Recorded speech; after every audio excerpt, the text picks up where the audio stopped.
Kalau ingat masa kecil dulu rasanya pengen banget kembali ya ke masa itu. Dimana waktu itu saya masih berkumpul bersama teman-teman, main bareng gitu ya, main permainan-permainan tradisional.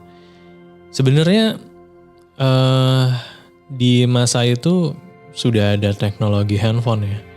Tapi karena mungkin handphonenya masih belum sepintar sekarang ya, jadi kami masih belum addicted terhadap gadget. Asik banget lah pokoknya waktu itu ya. Setiap malam kita dibolehin keluar rumah ya sama orang tua untuk main bareng, bahkan jalan-jalan ke tempat-tempat yang dalam tanda kutip angker ya. Karena waktu itu masih musim yang namanya acara TV semacam uji nyali ya. Nah, jadi ingat kejadian ketika kami jalan-jalan di tempat yang terkenal angker. Ini waktu itu kita kurang lebih kelas 5 SD ya. Saat itu di desa kami baru saja menyelesaikan perbaikan jalan. Tapi bukan jalan raya yang besar kayak gitu ya. Tapi jalan pelosok yang tadinya tanah, nah itu di aspal. Itu tempatnya kita menyebutnya, orang-orang daerah situ menyebutnya dengan cekdam.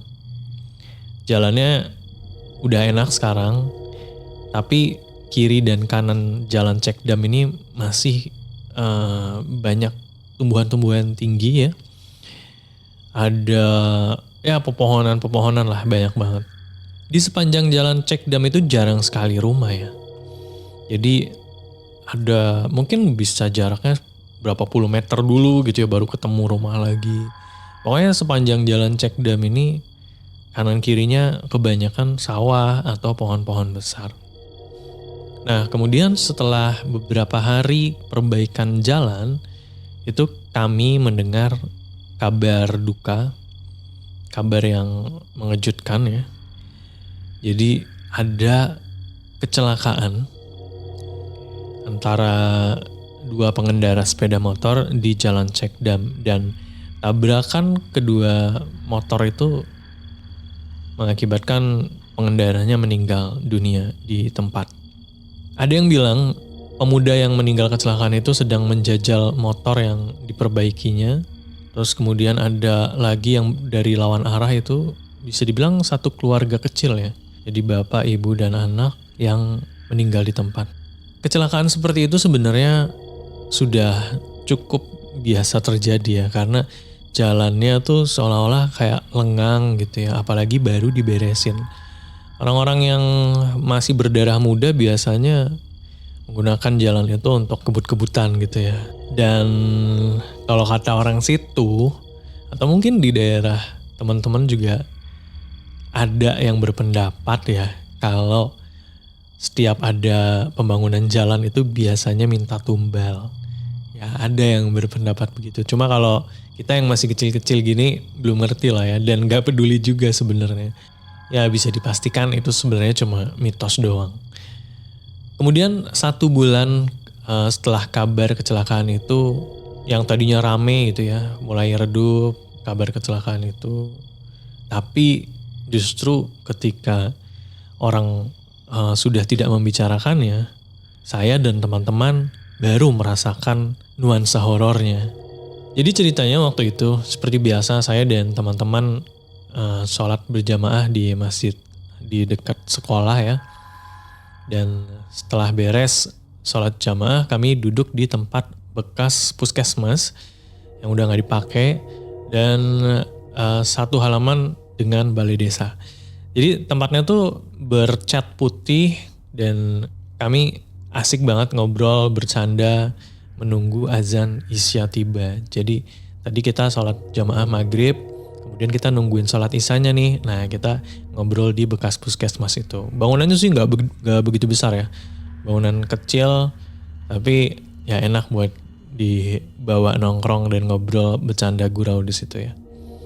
Sampai suatu waktu teman saya bilang begini, "Hei, kamu lihat gak? Ada bayangan anak kecil." Kami yang tidak melihat apa-apa, itu menganggap teman saya itu cuma omongan yang mungkin salah lihat doang gitu ya.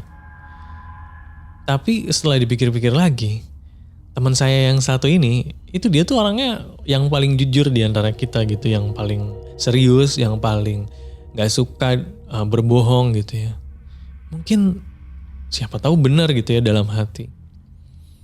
Dan di saat beberapa menit kemudian, itu saya ngerasain ada kayak hembusan angin itu di tengkuk leher ya. Dan bebarengan dengan rasa kesemutan. Jadi kayak leher belakang ditiup, terus langsung kayak kesemutan gitu. Wah, dari situ saya merinding ya, terus refleks, terus teriak, "Woi, lari-lari!" Saya bilang gitu kan. Karena itu bukan hal yang pertama kali saya rasain ya. Biasanya kalau kejadian begitu, itu ada hal yang janggal. Makanya saya udah ngerasain begitu, terus saya minta teman-teman saya lari. Kemudian ketika teman-teman saya lari, yang anehnya saya malah nggak bisa lari itu waktu itu. Saya malah kayak kaki saya itu tiba-tiba berat, jadi jatuh tersungkur sampai pipi saya ini agak lecet ya waktu itu, agak perih gitu. Nah kita berempat ya waktu itu. Jadi 2 orang udah lari duluan, nah yang 2 orangnya lagi nih, saya dan teman saya itu masih di situ. Saya nggak bisa lari, kaki saya itu kayak nempel di tanah gitu, kayak dipegangin yang nggak bisa lari. Nah teman saya yang satunya itu sama, dia nggak bisa lari juga, cuma yang dipegangin tuh bukan kaki tapi lengannya.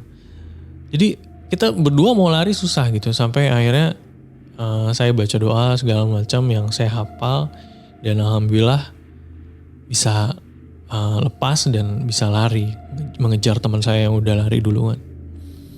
Dan lagi-lagi bener adanya gitu, ketika saya ngerasain tengkuk saya udah seperti ditiup dan merasa kesemutan, ya terjadi yang kayak gini-gini nih gitu. Dan kami segera ke masjid untuk berwudu, kemudian melaksanakan sholat isya. Setelah beres sholat, akhirnya kita memutuskan untuk pulang ya. Biasanya kita masih main dulu nih, main apa gitu. Cuma karena kejadian yang tadi itu, akhirnya kita memutuskan udah balik aja deh.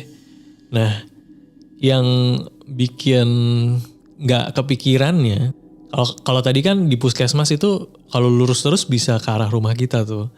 Cuma karena kejadian yang tadi, akhirnya kita memutuskan untuk jalan memutar, yaitu jalan Cekdam. Dan saat itu kita nggak kepikiran ya, kalau bulan kemarin itu baru aja ada kecelakaan yang mengakibatkan beberapa orang meninggal gitu. Di tempat itu bahkan, akhirnya kita jalan aja ngobrol berempat, sampai tiba di jalan Cekdam di mana lokasi kecelakaan itu terjadi. Dan saat itu kami tiba-tiba langsung mengingat kejadian bulan lalu itu. Dan kalau teman-teman tahu, di jalan Cekdam itu yang tempat lokasi kejadian itu jalannya masih belum dikasih lampu penerangan jalan gitu. Jadi masih gelap, kemudian kanan kirinya itu banyak pohon. Bisa dibayangin ya, jalan kecil, kanan kiri pohon, kemudian gelap. Dan di situ bekas terjadi kecelakaan. Yang namanya anak kecil ya, parnoan ya. Jadi yang tadinya kita jalan bercanda sambil ngobrol, terus tiba-tiba melewati TKP itu, kita berempat spontan tuh langsung diem semua tuh. Diem, terus kemudian jalan pelan. Nah, entah gimana ceritanya, si teman saya ini bertiga nih memutuskan untuk balapan lari.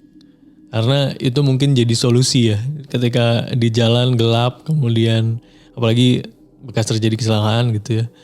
Mereka udah kita balapan lari aja, siapa yang sampai di depan komplek kita duluan itu yang menang gitu. Dan wah, saya sebenarnya nggak setuju, udah jalan kaki aja, takutnya gelap atau malah nanti jatuh tersandung gitu ya.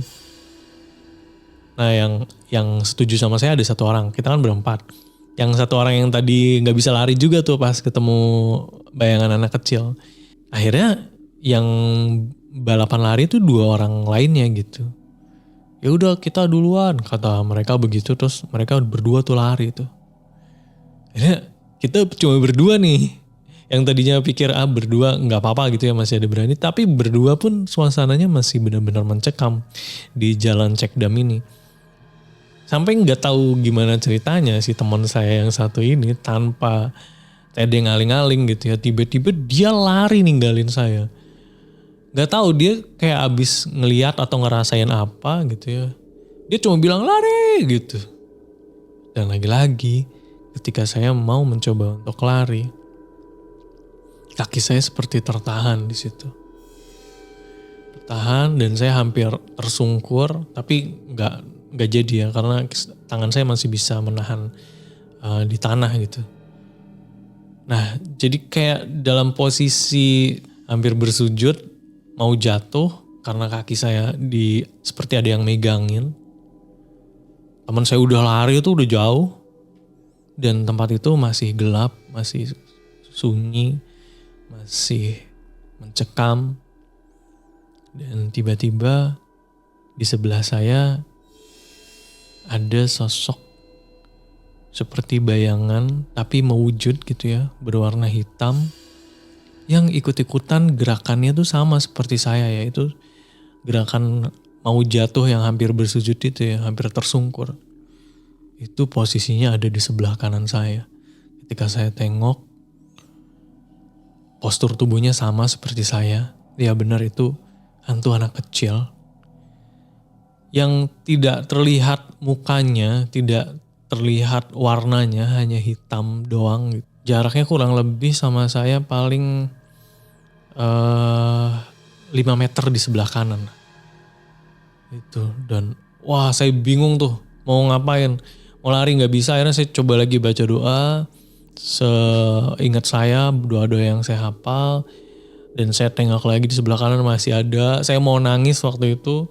Tapi akhirnya dengan doa-doa yang saya baca, akhirnya kaki saya bisa terlepas dan kemudian berlari. Akhirnya kita ketemu tuh semua di depan komplek perumahan kita. Kita ngobrol dan wah, kata teman saya anehnya ya, saya perasaan tuh ketinggalan paling cuma 10 atau 15 menit doang ya.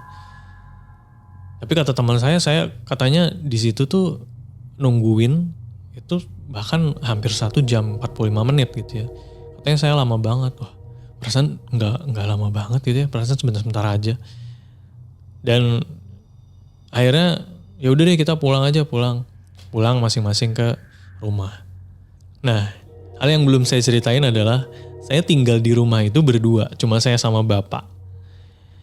Tapi kalau malam bapak itu waktunya ronda. Jadi ketika saya pulang, karena saya pulangnya kemalaman ya, ketika saya pulang nyampe rumah, bapak saya tuh udah gak ada, udah ronda. Dan itu udah jadwalnya sudah rutin ya. Di hari itu bapak saya ronda. Ya sudah, akhirnya saya sendirian nih di rumah. Dan entah kenapa perasaan takut itu kok kayak masih nempel gitu ya, masih nggak bisa tenang saya dengan kejadian yang tadi saya lihat. Sampai akhirnya saya di rumah, di ruang tamu sendirian tuh sambil baca-baca apa aja yang bisa dibaca ya, buku pelajaran bahkan. Terus kemudian ada hembusan angin itu lagi yang berhembus di tengkuk belakang saya. Wah, saya merinding lagi. Akhirnya saya masuk, lari ke kamar, ambil sarung, kemudian saya menutup semua bagian tubuh saya dengan sarung gitu ya, jadi saya posisinya duduk di kasur gitu sambil kayak meringkuk, saya memeluk kaki saya gitu. Wah, saya takut karena itu setiap hembusan itu ada yang terjadi gitu, makanya saya di dalam sarung itu berdoa sekuat tenaga. Dan ada hal aneh yang saya rasain, yaitu di bagian telapak kaki bagian atas itu ya, dekat bagian mata kaki, itu seperti ada yang kayak ini ya, puntung rokok yang ditempelin ke kulit gitu. Itu panas banget. Yang saya sampai, aduh, saya kibas-kibas pakai tangan gitu ya. Tapi yang gak ada apa-apa. Cuma perasaannya tuh ya rasanya kayak gitu, kayak disulut pakai rokok, bara api rokok yang ditempelin ke kulit gitu. Wah, saya bingung.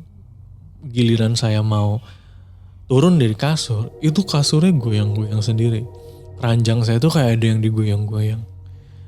Wah, akhirnya saya tetap turun dan terjatuh gitu ya karena kasurnya bergoyang. Saya turun juga kasurnya masih goyang-goyang aja. Kayak gempa bumi, tapi yang goyang cuma kasur doang gitu. Dan akhirnya saya lari keluar, nyari orang. Dan ya alhamdulillahnya tetangga saya waktu itu keluar rumah dan saya minta tolong untuk tidur di rumah tetangga saya. Akhirnya saya ceritain tuh, di rumah ada apa gitu. Memang tidak ada wujud yang ditampakin gitu, cuma kasur bisa gerak sendiri itu kan luar biasa. Sampai akhirnya saya tidur di rumah tetangga. Besoknya ketika saya bangun terus kemudian ke rumah, ya saya ketemu sama bapak. Bapak udah tahu saya tidur di rumah tetangga karena dikasih tahu tetangga saya waktu bapak pulang. Udah tidur gitu ya. Saya udah tidur di rumah tetangga, katanya saya ketakutan gitu. Ya akhirnya bapak nanya, kamu ketakutan apa? Ya saya ceritain tuh. Bahkan saya ceritain dari awal saya sholat berjamaah sama teman-teman. Nah ceritanya gak berhenti sampai di situ. Sebenarnya setelah kejadian itu saya dan teman-teman melihat bayangan dan diganggu ya ketika waktu itu ke masjid. Itu kurang lebih hampir 1 bulan kita tuh gak main malam lagi gitu. Tapi ya karena seiring berjalannya waktu kita jadi lupa karena di sekolah kita sering ketemu. Terus kemudian malamnya rasanya seru untuk kumpul lagi, ya sudah akhirnya malam itu kita keluar lagi. Dan gak ada kapok-kapoknya ya, waktu itu kita masih nyobain lagi yang namanya uji nyali. Sebenarnya uji nyali versi kita tuh bukan yang semalaman di tempat angker, enggak gitu ya, karena ya kita masih belum ngerti ya. Waktu itu kita cuma ngedatengin tempat yang dibilang angker doang, ngedatengin lewat, kemudian sambil lihat kanan kiri ada apa, gitu-gitu doang sih sebenarnya. Nah waktu itu kita kumpul lagi, kita pergi ke salah satu jembatan yang cukup besar di desa sebelah. Jadi waktu itu beres sholat isya, kami memutuskan untuk berkunjung ke sana gitu. Cuma jalan-jalan ke sana, ngobrol-ngobrol di sana sebentar gitu ya, di pikiran kami. Akhirnya kita ke sana, tentu jalannya pelosok ya, gelap dan bahkan tanpa penerangan sama sekali. Kami akhirnya pakai senter HP ya. Senter HP dulu, senternya tuh ada di bagian atas HP-nya. Dan kita sampai ke jembatan itu. Kita duduk di jembatan itu, ngobrol sambil lihat kanan kiri ada apa. Dan ya ternyata tidak ada apa-apa. Saking tidak ada apa-apanya, kita jadi lupa kalau tempat itu tempat angker. Dan saya keceplosan tuh waktu itu ngomong. Saya bilang, mana katanya angker, gak ada ngeri-ngerinya ini mah. Saya bilang gitu. Terus ketiga teman saya itu langsung nengok ke saya. Mereka tiba-tiba jadi orang yang serius gitu, jadi diem. Terus mereka negur, jangan ngomong begitu, jangan ngomong sembarangan, katanya gitu. Baru berapa menit ya, 1 menit atau 2 menit, ada hal yang tidak pernah kita bayangkan sebelumnya. Itu dari bawah jembatan, tiba-tiba muncul sosok yang besar sekali berwarna hitam. Ini kalau orang yang saya sering dengar dari orang itu gambaran wujud genderuwo gitu. Itu dari jembatan, dari sungainya itu tiba-tiba muncul di belakang kita. Sosok besar hitam dengan mata yang besar, menyala berwarna merah gitu ya. Wujud mukanya sih gak pernah kita tahu ya karena ketutup kayak bulu-bulu gitu. Dan akhirnya kita kabur tuh, lari semua. Dan untungnya saya tetap bisa lari gitu ya, gak tertahan dulu gitu kayak sebelum-sebelumnya.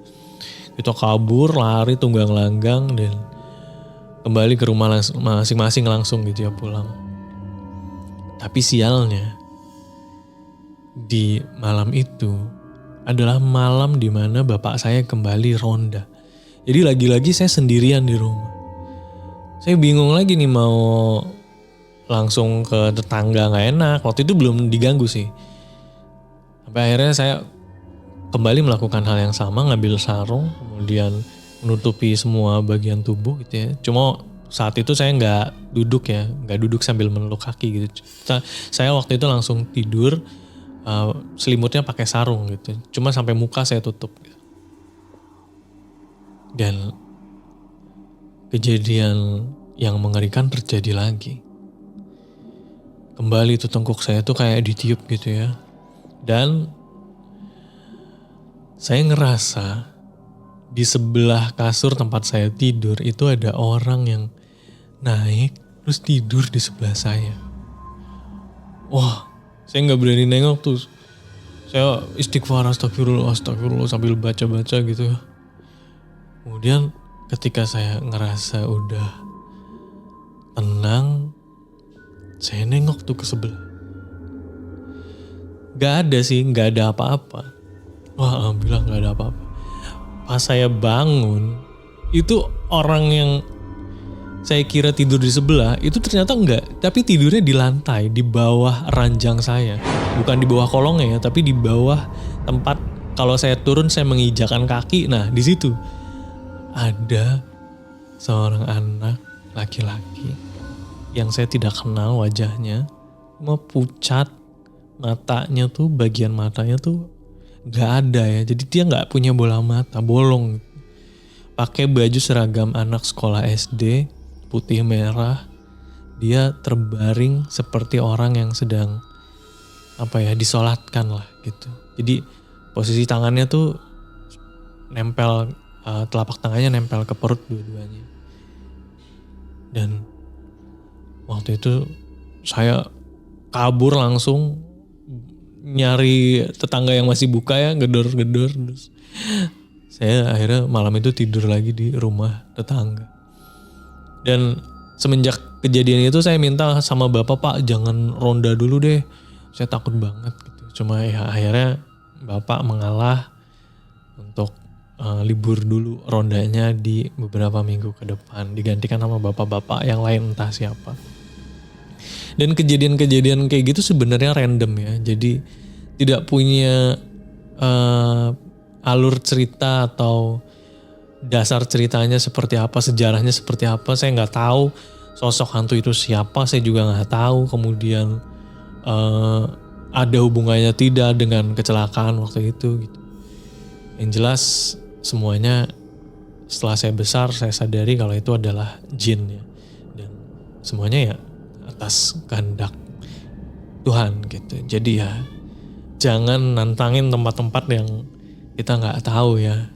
Ya mungkin hikmah yang bisa diambil itu. Demikian untuk cerita mencekam kali ini. Terima kasih sudah mendengarkan. Jangan lupa buat warga Sukawudi semua yang punya pengalaman horor, baik itu pengalaman pribadi, pengalaman teman, saudara, orang tua, boleh silakan langsung aja dikirim via email di podcast.ceritahoror@gmail.com. Jangan lupa di subscribe, di komen, di share, dinyalakan lonceng notifikasinya. Dan saya Raden Ruli pamit. Wassalamualaikum warahmatullahi wabarakatuh.